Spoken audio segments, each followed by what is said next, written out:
ॐ सदाशिवसमारम्भां शङ्कराचार्यमध्यमाम् अस्मदाचार्यपर्यन्तां वन्दे गुरुपरम्पराम्। ॐ नारायणं नमस्कृत्य नरं चैव नरोत्तमं देवीं सरस्वतीं व्यासं ततो जयमुदीरयेत्। हरि ओम्. இப்படியாக துஷ்யந்தனுக்கு பிறகு பரதனானவன் அந்த பெரும் ராஜ்யத்தை நீண்ட காலம் சிறப்பாக ஆட்சி புரிந்தான்.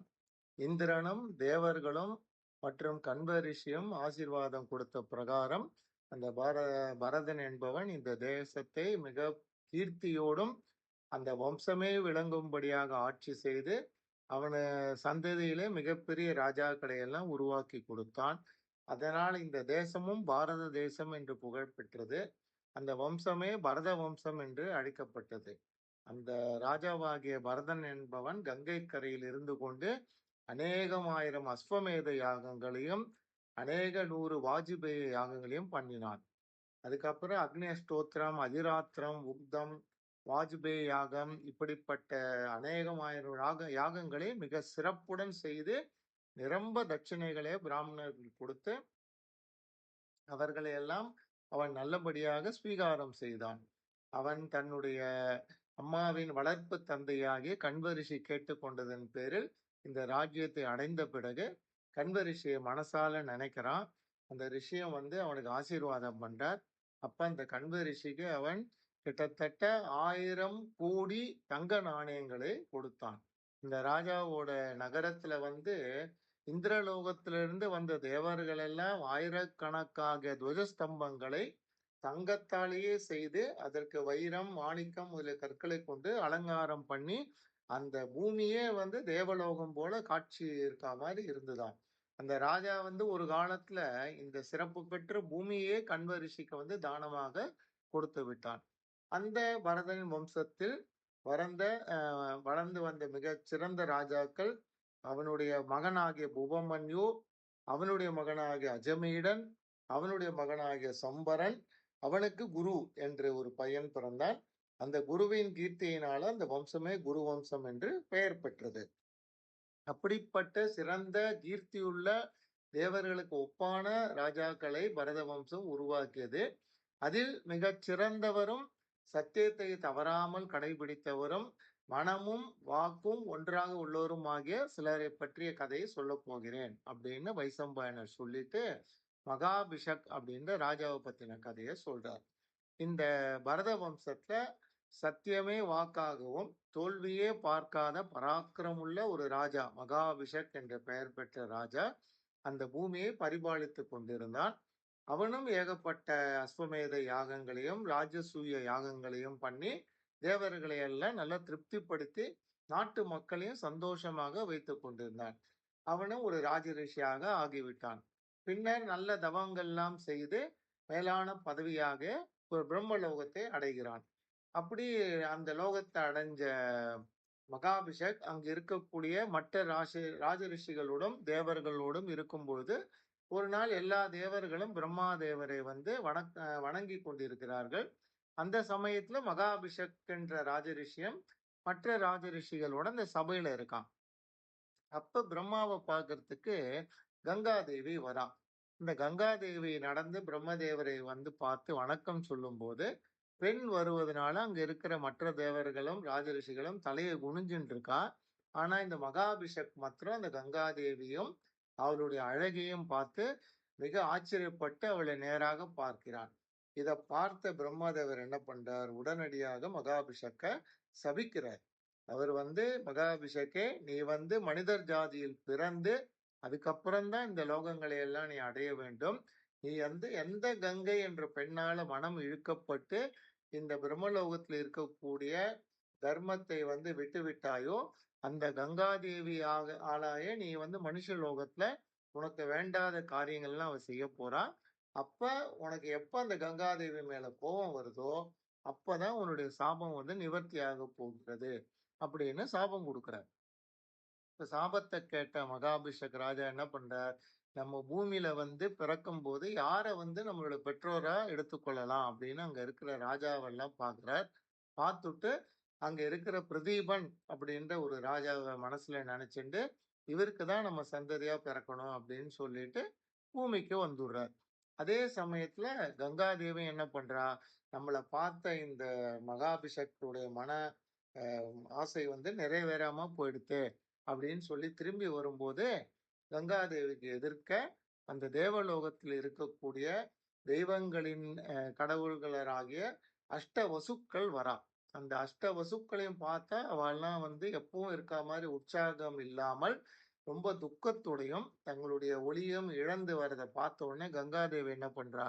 நீங்கெல்லாம் தேவலோகத்துல சௌக்கியமா தானே இருக்கு, ஏன் உங்களுடைய ஒளி இல்லாம நீங்க இப்படி ரொம்ப அந்த மங்கி இருக்கல, சோகமா இருக்கல, என்ன காரணம், எல்லாம் க்ஷேமம் தானா அப்படின்னு விசாரிக்கிறா. இங்க இந்த அஷ்ட வசுக்கள் அப்படின்றவா என்னன்னா 8 விதமான தெய்வீக சக்திகள். இந்த 8 சக்திகள் எதை குறிக்கும் அப்படின்னா இயற்கையும் இயற்கையை சார்ந்த தத்துவத்தையும் குறிக்கக்கூடிய தெய்வங்கள் தான் இந்த அஷ்ட வசுக்கள். ஸோ இந்த வசுக்கள்லாம் என்ன பண்ற, கங்காதேவி கிட்ட வந்து நாங்க வந்து வசிஷ்டர் என்ற மகரிஷி வந்து ஒரு சந்தியாவந்தனம் பண்ணிட்டு இருக்கும்போது அவர் ஆசிரமத்துல போய் நாங்க ஒரு அபவாதம் பண்ணிட்டோம்.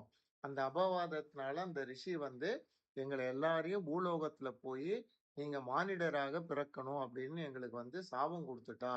அதனால நாங்க மானிடா பிறக்க போறது வந்து நிச்சயம். ஏன்னா அந்த ரிஷி கொடுத்த சாபம் வந்து கண்டிப்பா நிறைவேறும். ஆனா நாங்க யாரோ ஒருத்தருடைய கர்ப்பத்துல பிறக்க ஆசைப்படல.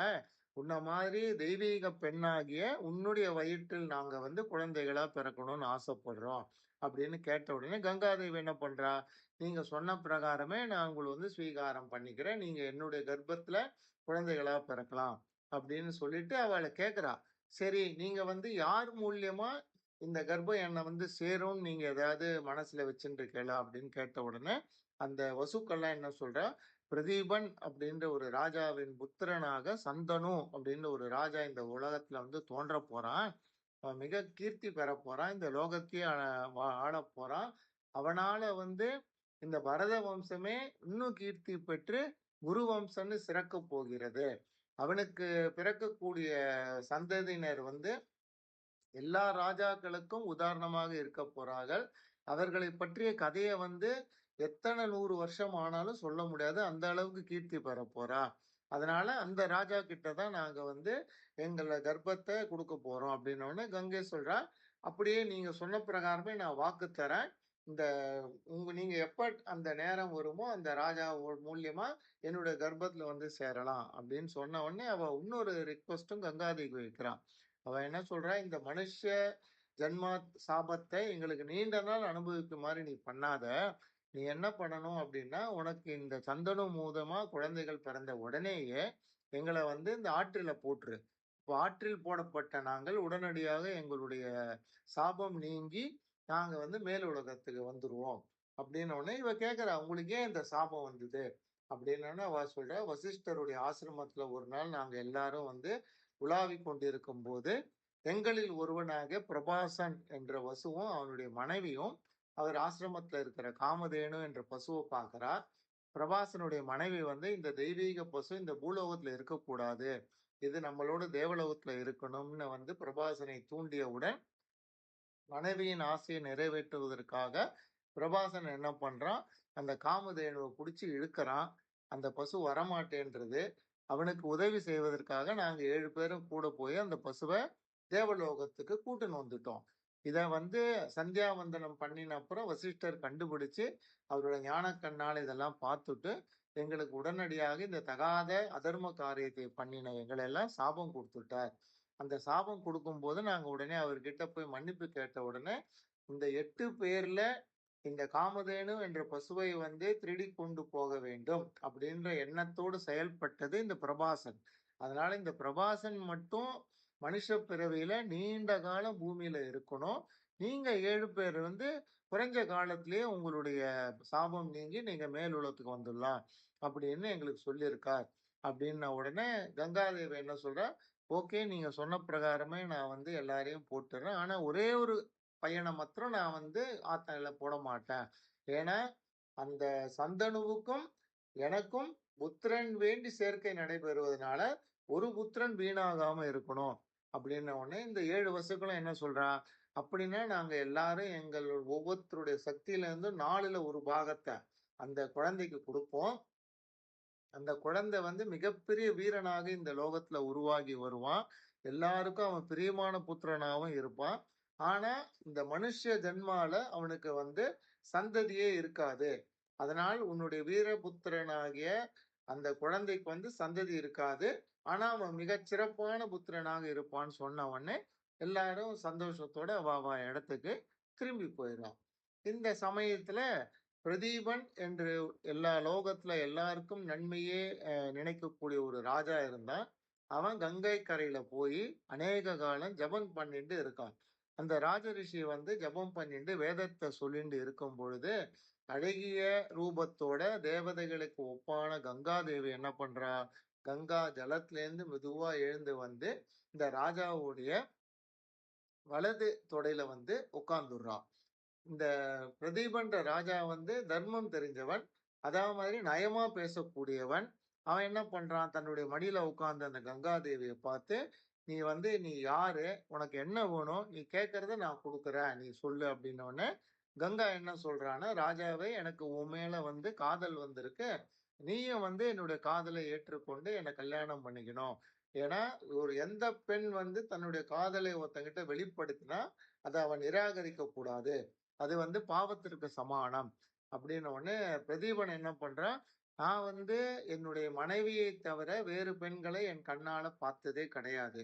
2வது வேறு வர்ணத்தாரையும் நான் கல்யாணம் செஞ்சுக்க முடியாது. இது வந்து என்னுடைய நியமம். இந்த சத்தியமான நியமத்தை என்னால மீற முடியாது. அப்படின்ன உடனே இந்த கங்காதேவி சொல்றா, நீ நினைக்கிற மாதிரி நான் வேறு வர்ணத்தவரோ, இல்ல சத்திரிய ஜாதியில் பிறக்காதவளோ, இல்ல உனக்கு தகுதியான பெண்ணோ கிடையாது. நான் வந்து தேவலோகத்து பெண், எந்த காலத்திலும் கீர்த்தி பெற்றவள். என்னை வந்து எல்லாரும் என்னை கல்யாணம் பண்ணிப்பதற்கு தகுதியான ஒரு பெண் தான் நானு. அதனால சீக்கிரம் நீ என்னை கல்யாணம் பண்ணிக்கணும் அப்படின்னு சொன்ன உடனே இந்த பிரதீபன் ராஜா தான் ரொம்ப புத்திசாலி இல்லையா? அவன் என்ன சொல்றான், பெண்ணே நீ எதுக்கோசரம் என்னை வந்து கல்யாணம் பண்ணிக்கணும்னு சொன்னியோ, அந்த உன்னுடைய விருப்பத்துக்கு மாறான விஷயத்த நீயே பண்ணிட்ட. ஏன்னா நீ வந்து என்னுடைய வலது தொடையில வந்து உட்கார்ந்துட்ட. ஆண்களுக்கு வந்து வலது தொடை என்பது அவர்களுடைய சந்ததியினரும் மற்றும் அவருடைய மருமகள் மட்டும் உட்காரக்கூடிய இடம். அதனால நீ என்னுடைய வலது தொடையில உட்கார்ந்ததுனால நான் உன்னை என்னுடைய மருமகளா ஸ்வீகாரம் பண்ணிக்கிறேன்.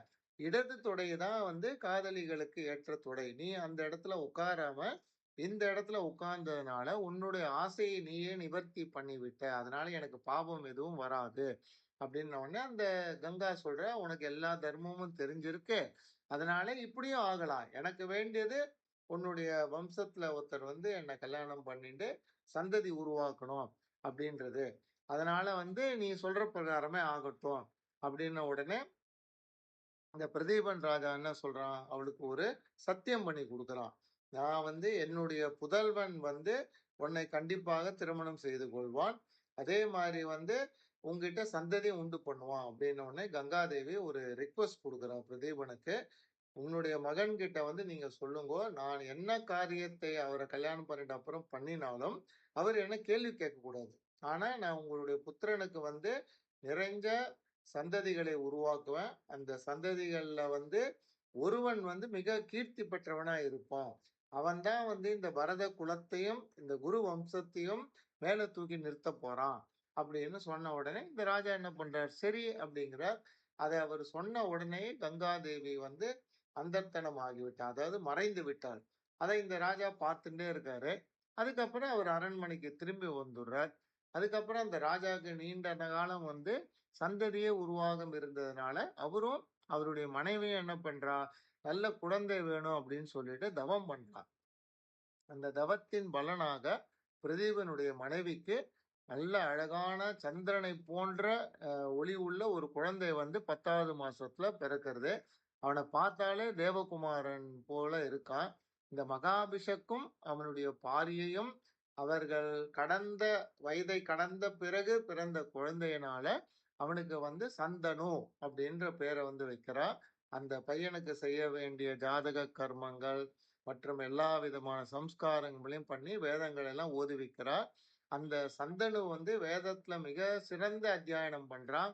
தனுர்வேதத்தை மிக சிறப்பாக கத்துன்றிருக்கான். அவனை பார்த்தாலே வந்து ஒரு இந்திரனே இந்த லோகத்துல வந்து பிறந்தா மாதிரி இருக்கிறது. தர்மங்களை அனுஷ்டிப்பதுல அவனுக்கு சிறந்தவன் யாருமே கிடையாது. அவனுடைய ஆட்சி காலத்துல வந்து எல்லா மக்களும் ரொம்ப சந்தோஷத்தோட இருக்கா. யாருமே எதுக்குமே கஷ்டப்பட்டதே கிடையாது. ஈவன் இந்த மிருகங்கள் அதெல்லாம் கூட வந்து ரொம்ப ஆரோக்கியத்தோடும் சந்தோஷத்தோடும் அவன் ஊர்ல இருக்கு. அப்படி இருந்துட்டு இருக்கும்போது அந்த சந்தனுக்கு வந்து திருமணத்திற்கான வயசு வந்த உடனே இந்த பிரதீபன் அவனுடைய அப்பா என்ன பண்றார், தன்னுடைய பையனை கூப்பிட்டு ஒரு வாக்கியத்தை சொல்றார். அவர் என்ன வாக்கியம் சொன்னார், அதை கேட்டு சந்தனு என்ன பண்ணார் அப்படின்றத நம்ம அடுத்த எபிசோட்ல பார்க்கலாம். ஹரி ஓம்.